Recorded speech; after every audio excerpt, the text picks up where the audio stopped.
An ideal customer profile, or ICP, tells your whole organization who to chase and who to skip. If your sales team is chasing every lead that loosely fits your buyer description, you don't have an ICP. You have a wish list. Here's how to build one that holds up with your team. Step 1. Establish cross-functional alignment. Leaders across all major business functions need consensus around what defines an ideal customer. Step 2. Identify your best customers. The ones who pay the most, stay the longest, and send referrals. Look for patterns in their industry, size, tech stack, and buying behavior. Step 3. Gather and analyze your data. Collect data on your ICPs. This includes firmographics, technographics, and business challenges.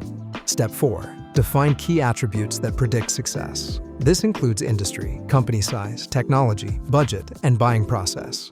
Score your accounts against these attributes so reps know where to spend their time. Step 5. Test and refine your ICP regularly. Schedule quarterly review sessions at a minimum. As your business and market evolve, so should your ICP. Want our full step-by-step guide to create an ideal customer profile? Visit hginsights.com.